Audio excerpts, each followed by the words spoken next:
Hey everybody, welcome to That Vinyl channel. I'm That Vinyl Guy Boz. On this episode, I'm going to be covering 10 classic albums that so far have not gotten a proper repress or reissue. With all the albums out there getting reissues and represses for Record Store Day and etc., these albums have yet to get a proper repress or reissue. So I'm going to go ahead and tell you which 10 albums those are, so stick around and don't touch that dial.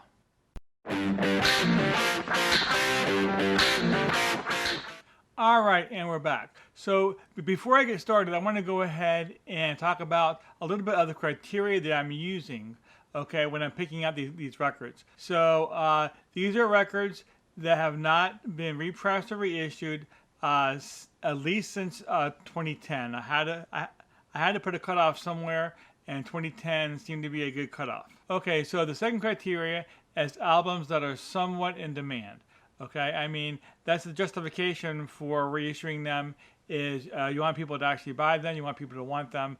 So we're looking at records that are somewhat in demand. Now, how I figured that out was I went out to, I used Discogs for a lot of this. I also used eBay a little bit as well. But I went out to Discogs and I took a look at the prices of these records. Okay, so the records I picked are records that you pretty much can't get in near mint or excellent condition in a dollar bin or a bargain bin.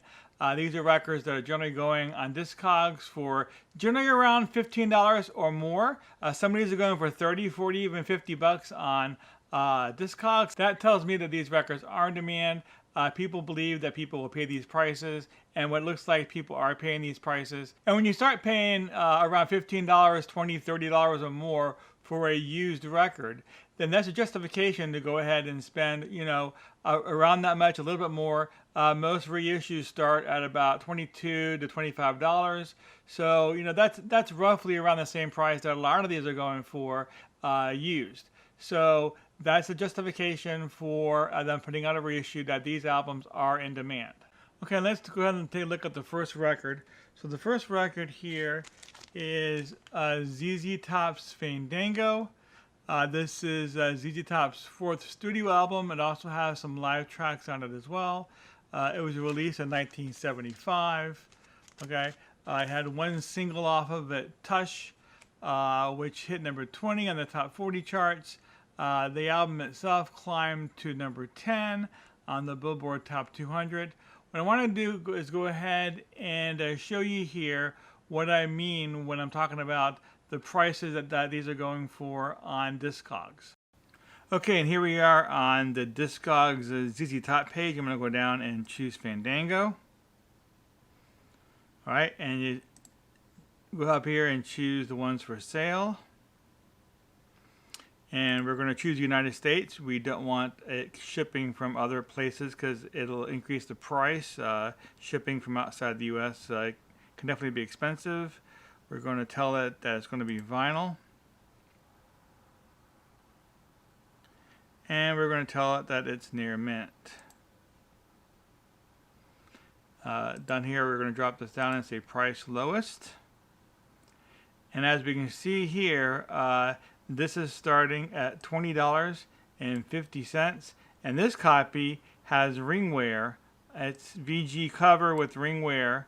Okay, if you go down, we start seeing it going up. Here's 24, 23, 27, 30. So as you can see, the price of this one is definitely on the high side. So to me, that means that this release is definitely somewhat in demand. And for all those reasons, I believe that this album here, ZZ Top Fandango, needs a reissue. Okay, and the next one here, I believe also needs a reissue, is Richard Marx, Repeat Offender. Now, this was released in 1989. The last U.S. pressing that I can find for it was in 1990. This is Richard Marx's second studio album. It hit number 1 on the U.S. Billboard Top 200. It went 4 times platinum certification in the U.S. It had 2 number 1 singles, Satisfied and Right Here Waiting. So again, this is an album that is somewhat in demand, and I think that this album, it needs a reissue. Okay, and the next one here that I picked out was Red Rider, As Far As I Am. This is a Canadian band. It was released originally in 1981. It had a huge AOR hit, Lunatic Fringe. Yeah, I think that this has not seen a reissue. I'm going to go ahead and show you what the prices of this one is going for on Discogs. Okay, now we're on the Red Rider As Far As I Am page. Once again, we're going to click on the items for sale. We're going to again choose United States. We're going to choose vinyl. And we're going to choose near mint. So and we're going to go ahead and start with the price lowest. So here we have one that's going for $14. I mean, that is still kind of high for a used record. But if you scroll down, you see it's going out 23, 24, 26, 30, 37. It's definitely not cheap for a used record. So yeah, I do believe that this album, it does need a reissue. It's about time. All right, and next we have a personal favorite of mine. This is Buckner and Garcia, Pacman Fever, originally released in 1982. Pacman Fever was a top 10 hit in the US. The album went gold. So this is an album that's really hard to find anywhere. There are now a lot of copies available on eBay. On Discogs, the prices are going for a lot of money. This one I actually had bought 10 years ago off eBay. It was still sealed. It was brand new. I got it for $10 plus a couple dollars shipping. But today, there's no way that that you can find that for this price. But things in the 1980s are really big right now. Maybe put it out in a gatefold or something like that. But yeah, this record, it needs a reissue. It's about time as well. Okay, and moving on. So this here is Three Dog Night. It Ain't Easy. This was released in 1970. This was the 4th studio album for the band. There are actually hundreds of copies of this in VG and G plus shape, but trying to find a copy in near mint shape or an excellent shape right now is nearly impossible. It had a #1 song on it, Mama Told Me Not to Come. A lot of people don't realize that it also has the song Your Song, written by Elton John and Bernie Taupin. Actually, their version came out, I think, roughly 6 months before Elton John's came out. So theirs came out first. So that means that Elton John's version of Your Song, even though it was written by Elton John, is technically a cover of their version. So, and it is a really good version as well. So, but yeah, this is definitely a record that definitely needs a reissue. All right, another one here. We have ACDC, Dirty Deeds Done Dirt Cheap. This is the 3rd studio album for the Australian band ACDC. It was released originally in Australia and I think in the UK as well in 1976, but it was not released in the US until 1981. It peaked #3 on the US Billboard Top 200. It went 6 times platinum on the US certifications. It has a bunch of great songs. I'm going to go ahead and take out the record so I can get to the song. I should have done this before I started the video, but I'm not perfect. So some of the great songs on this are Dirty Deeds Done Dirt Cheap, of course, Love at First Feel, Big Balls, Rocker, Problem Child. It just goes on and on. If you're an ACDC fan, I know that this is probably one of your favorite records. It's definitely one of my favorite records for ACDC. It has not seen a reissue, so this album definitely needs a reissue. So please go ahead and reissue this album. All right, so we're moving on. So next we have Krista Burgh, The Getaway. So this was released in 1982. I actually bought this album brand new when it came out in 1982 at Peaches Records. Some of you out there might remember Peaches Records. It was a huge record store. Being released in 1982, that means that this is celebrating its 40th year. What better reason to go ahead and put out a reissue? It has not seen a reissue. This one is probably not as in demand as all the other ones I showed you, but I'll tell you what. A couple years ago, they did a reissue of Toto's Hydra, okay? And Toto's Hydra is really not as much in demand either. Matter of fact, Hydra and this record are about equal in demand. So if they can reissue Hydra, they can reissue this album as well. but this is a great album. It had a top 40 hit, Don't Pay the Ferryman. So yeah, this album definitely needs a reissue. Okay, and we're moving right along. And with that being said, the next one is The Muppet Show. It is from the TV show The Muppet Show. It actually has skit music from the show, as well as having some skits that were made directly for this record.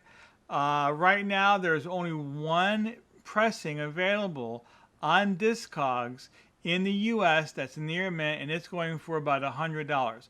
When I went to eBay and I was looking for copies of this, I could only find 1 or 2 copies that were not in that very good shape. So, and those were going for $15 to $20. So this here is definitely an in-demand record. Disney bought Muppets a while back, and Disney continues to put out Muppet movies. So the Muppets are in demand, and this album, it's about time. It definitely needs a reissue. Okay, so let's go ahead and move on. This here is the Burgh Block Rock. Now, I've shown you a lot of rock albums so far. I wanted to move away from that genre a little bit and show you something different. Even though this is called Black Rock, this is actually a funk soul album. I really like the Burgh a lot. This album is really good.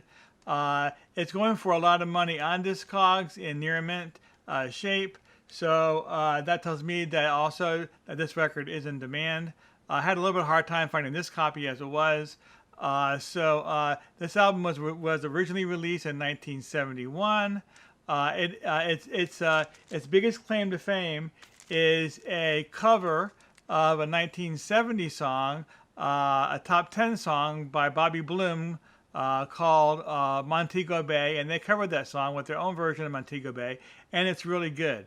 So it's actually on YouTube if you want to hear it. I definitely recommend you check it out. The whole album is good. If you never heard this album, I definitely recommend you pick it up if you can. But that being said, this album definitely needs a reissue. Okay, now we're moving to the last one on the list, which is Journey Frontiers. I don't understand why they have not reissued this album. This is an amazing album. This album came out in 1983. It was Journey's 8th studio album. It went all the way up to number 2 on the Billboard's Top 200. It had 4 top 40 hits in the U.S., including Separate Ways, After the Fall, Faithfully, and Send Her My Love. This is in demand. If you want to find a near mint copy, it's going for quite a bit of money on Discogs as well as on eBay. And Journey is just an awesome band. I know Walmart just reissued Escape, right? Escape on silver vinyl. I actually have that, so I don't understand why they didn't reissue the entire Journey catalog, actually. But this one has not seen a reissue, and this album definitely needs a reissue. Okay, and I'm going to throw in one bonus one for you all, okay? This is a personal favorite of mine, and I think that this album, it deserves a reissue. So this here is Asia's debut album. Is a self-titled album. This one came out in 1982 as well. I showed you one earlier that came out in 1982. That means that this album is celebrating its 40th year.